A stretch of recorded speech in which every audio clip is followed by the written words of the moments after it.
Hey guys, so today we're going to look at 5 awesome games which were actually released and developed within Unity. Now, as a lot of you know, that Unity sort of gets a bad name for, some of the games that are rushed out or made by maybe new developers and sort of bring the whole core concept of Unity down. But when you've got a whole bunch of developers who put a lot of time and even, big AAA companies can put in time within the engine, you can make really awesome things. So number 1 is Layers of Fear, and I'm sure a lot of you know Layers of Fear. A lot of the misconception is, people always think that it's made in something like Unreal Engine, but it's actually made in Unity.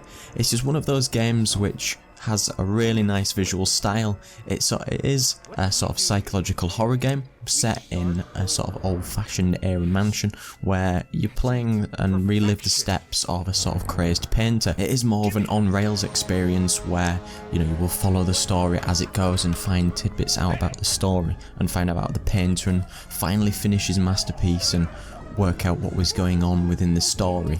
And it's not something where you can go do a lot of searching. That doesn't mean to say that it doesn't have an extreme amount of detail in all the assets and all the things that are created. It's a really cool experience. I mean, if you're into horror games, that you really should check out. And number 2 is Stranded Deep. Now again, this is another one. There's quite a few survival games that are made in Unity, but this one's sort of a standout contender because it has a really nice sort of water and underwater system, and you sort of start your adventure on a raft and you can go between the islands which are procedurally generated, so you always get varied content no matter what you do. And you like any core survival game, the whole idea is to survive, find what you need, craft new things, and go on in search for more and cool varied things with the animals, the sort of weather system, and all the constant updates from the developers themselves. So it's a really cool core survival game with everything that you expect in there, from crafting, hunting, swimming, all of that good stuff. So it's really something that you want to check out. Number 3 is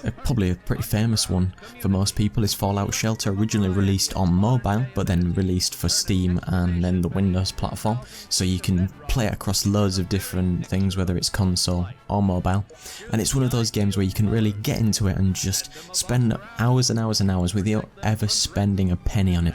And there is the little microtransactions in there, but you get the little sort of lunch boxes where you can get more characters and things. It's just something with a really nice art style based on the Fallout whole ecosystem. You can go out and do your quests, managing the little characters, level them up, giving them new items, armor. It's just a really cool game if you're into Fallout, and again, it's made in Unity, so it's a really cool one to check out. And number 4, Besiege. This one you may or may not know about it, but it's yet again one of those really cool, almost like a little bit of a niche game where you can build your own siege engine. It could be small, really large. Based on the scenario that you're given, you could attack a big fortress, all the things in there, or it could be just the peaceful inhabitants of a certain area, and you've just got to defeat those all in any sort of means necessary, whether it's your big machine with big wheels, fires, spikes, cannons, bombs, whatever it is. You can make whatever you dream about, and you can just go and crush the enemies in any way you like. So it's a really cool one if you're almost creative and you just want to have a bit of fun. And number 5, one of my personal favourites, is Gwent the Witcher card game, which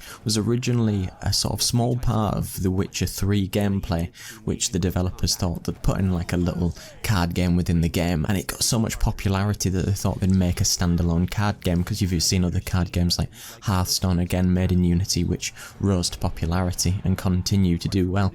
Now this one is just based on the whole Witcher sort of universe and all the factions in there, and it just has a lot of depth. I mean, I've personally spent hours and hours just playing this game, battling other people online, and there's just a whole host of varied content, and the development team continue to just update and add new cards, new content, balance it, tweak it, so you're always on your toes in that respect. But there's just some really cool artwork and just really nice stuff in general for the Gwent game. So hopefully you check out all these games if you haven't already seen them, and just remember, you can make whatever you want in Unity.